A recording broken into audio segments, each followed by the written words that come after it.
Hello, beautiful creatives. It's Michelle with Inner Journey Studios, where I help busy women like you prioritize self-care through art making. Today, I want to talk to you a little bit about what you would want to have in your most basic of basic art journal kits, if you will.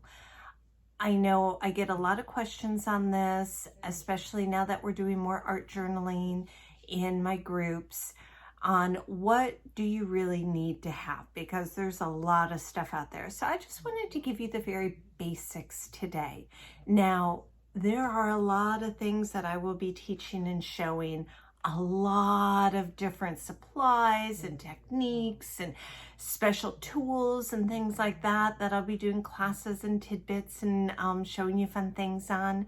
But at the end of the day, you really just need a journal to be making art in, and some color, something to color with, and just some basic tools. So let's go ahead and start with the actual journal. Now, there are art journals that you can buy that are geared for art journaling, but at the end of the day, you just need something to make your art in. So I'm going to show you several different ones that I have that I use. Just to give you a little idea of the wide variety. Now, when you're picking one for yourself, think about what you like to create with to determine the paper that's going to be in it and how big you want it. So let's start with the smallest one. You can get artist grade papers in this size also, or a similar size. I right now, today, am really partial to these little mini notebooks. I've been having a lot of fun with these for the last couple of months, experimenting and playing around. It's kind of my favorite right now. But that could change. By the time you see this, I might be using something totally different. So I love to experiment and try different things, but this one is really fun. And let me show you why I love it. So the pages are really small, which means that they're very easy to do a spread. I can do one pretty quick and easy, or I can take extra time. If I'm wanting to play around and take extra time, I can totally do that. I can do as much or as little. This one was one that I did in probably less than 5 minutes. This one took me a little bit more time. So it's small, it's easy to play in. You can go quick if you want. The other thing is, because they're so inexpensive, I don't worry about getting things perfect. I just have fun in it. I try to have that with all of my art journals, but honestly, some of the art journals, when you're spending a lot of money on them, you're like, ooh, I got to get this right. Whereas this, I can just play and experiment. So I love this one. This is great. A similar size. This is a little bit bigger. This has, I think, watercolor paper in it. Yes, this feels like it's watercolor paper. This is from a company called Artsy. So this is basically like the size of a note card. It's about a 3x5 roughly. This has actual watercolor paper in. So I've been experimenting with acrylics and watercolor in here, doing a lot of collage, and this is just one that I'm playing in right now. You will notice that I put some wax paper in here. Some of my pages like to stick together, so I just put wax paper in there. But this is another nice size, and this is actually artist paper. So this I got these on Amazon, and I really am enjoying this size also. So that one is, just to compare the size, they're pretty close, a little different. All right, next up, this is definitely watercolor paper. This is a little bigger. This is roughly 5x7 maybe, about. And this one, I don't even think I've used this one yet. Nope, I haven't. This is one of my newer ones. And this is also a nice size. You can do a single sheet, or you can open it up and do a double spread.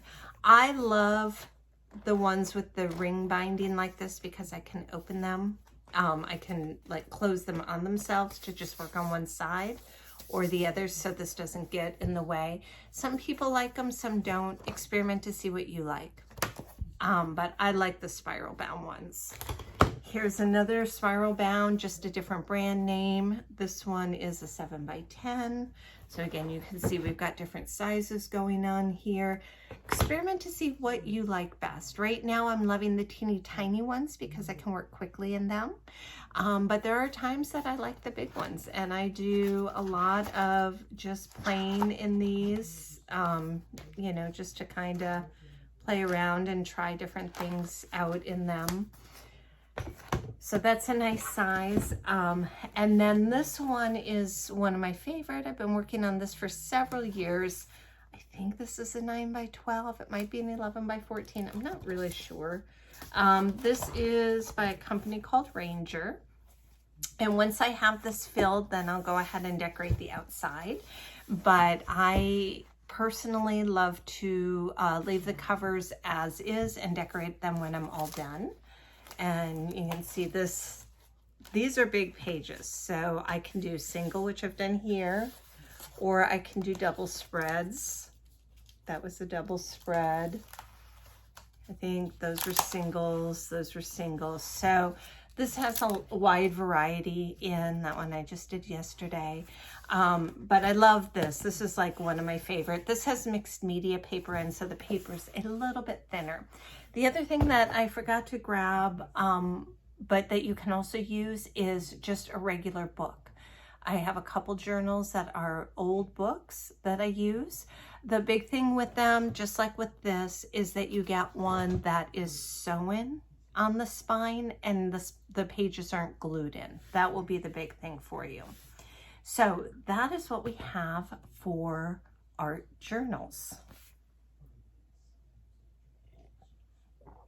Next up, let's talk color, things to color with. Now, when we are doing art journaling, there is a ton of different things we can use to create color on our pages, and we use a lot of different ones. But the three basic things, I think, for starting art journaling, and everybody's different, really start with what you have. But if you're looking at creating an actual kit, I love using an oil pastel. Any brand, any type will do. Just an oil pastel, a little thing of watercolors. This is one that I have. It's a Jane Davenport. I love these. I've got a couple of hers. This has some nice neutral colors. This would be a great one to start with.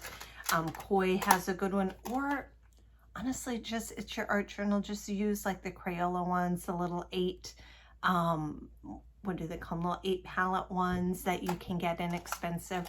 Use what you have, use what you can afford. It all works. It's an art journal. We're just playing. So some watercolors, and then acrylic paints. Now, I often in my art journal use craft paints because they're inexpensive and I'm playing and I'm not looking for this to be archival that's going to be hanging on a wall in a museum or somebody's house or whatever. So I play around with the craft paints, and I love that I can get a variety of colors. I don't actually have to mix my own colors. But if you're wondering what colors do I start with, here is your basic kit.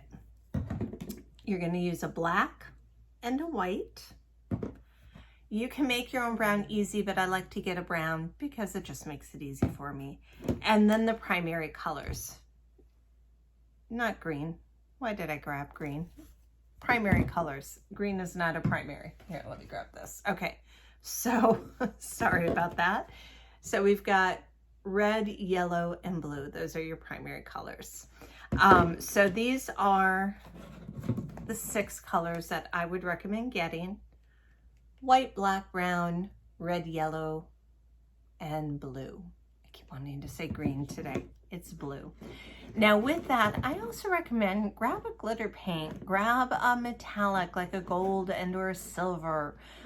If you have a favorite color, a magenta or a teal, or you see a color you just love, go ahead and grab it. The nice thing about the craft paints is they're pretty inexpensive.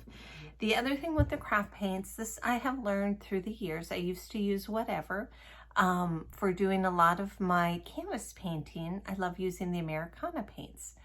But when I'm art journaling, those tend to get sticky and the pages stick together. So I have found that matte paints work the best in my art journal. So as much as possible, I use matte paints for it. Apple Barrel, Craft Smart, Folk Art. These are all good ones that are a matte. I don't go by brand, I just go by color, whatever's on sale, whatever I have on hand. I have a lot of different things in my house. All right, so those are the main 3 things for color that I recommend. The next, I would say, is some brushes. Again, I'm not going to tell you specific brushes to get. Use what you already have on hand or go buy some new ones. Try different ones out and see what you like best.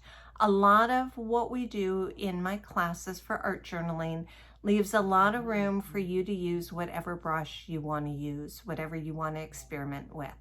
I will always share the brushes I'm using, but you can always choose to use whatever you have on hand. I usually have, 3 or 4 or 5 next to me and just use whatever is handy.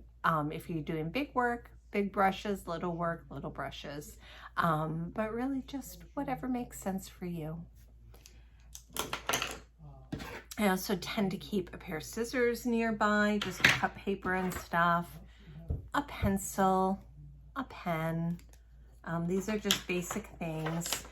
One of my favorite products, matte medium or a matte medium gel. I love the Golden brand, the Liquitex brand. Use whatever brand. I think that there's some Michael's or Hobby Lobby has some of their name brands there as well. Just a gel medium. I prefer the matte personally. When I'm working in my art journals, we're going to use a lot of this for gluing things down. Now here's the thing. I get asked all the time, what about Mod Podge? You can use whatever you want. It's your journal. Here is why I recommend matte medium gel over Mod Podge. Matte medium, when it's dry, it is not sticky. I can paint over it easily. It doesn't stick my pages together. Once it's dry, there's no tackiness left. With Mod Podge, when it's dry, it often is still tacky afterwards and my pages stick together. And then it can ruin the pages or at the very least rip them a little bit or cause issues with it. So I know it's more expensive.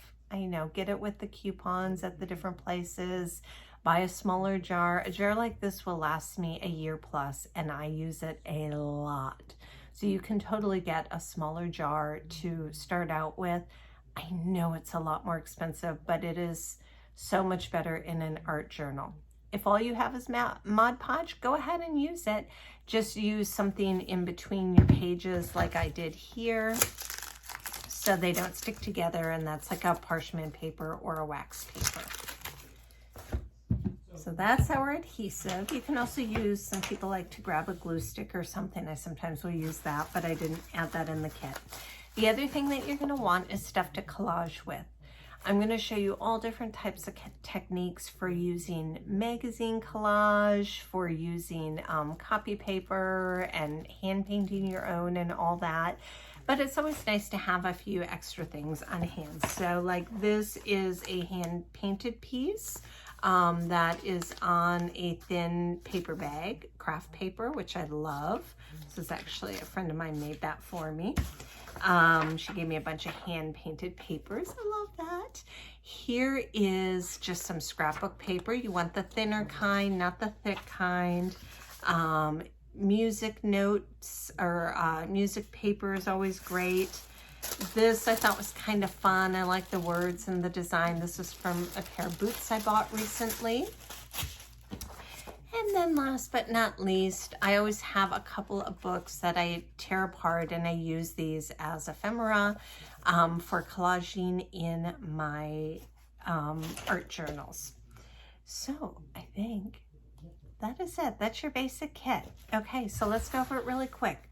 We need some sort of journal to write in, or to art in, not write, but art. Can be whatever size, whatever paper you want. Lots of choices.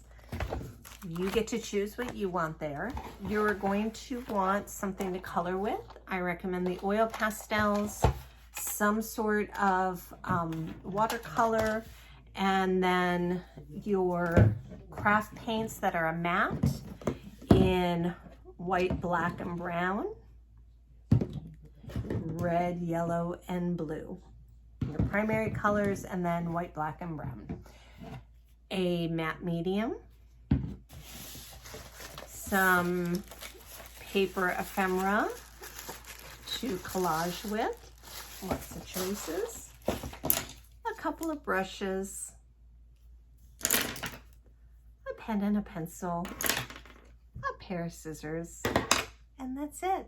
Now, like I said earlier, I will be showing you a lot of different things as far as art journaling goes, different tools of the trade and things to experiment with supplies and colors and collage. And oh my gosh, the world of art journaling and mixed media is huge. It's so much fun to explore. So I will be sharing all of that with you. But to get you started, and honestly, for most projects, even if I'm using something else for most of them, what I've showed you here is all you need. Thank you so much for being here. Again, I'm Mychele with Inner Journey Studios, and I look forward to exploring art journaling with you this year. Have a great day. Bye-bye.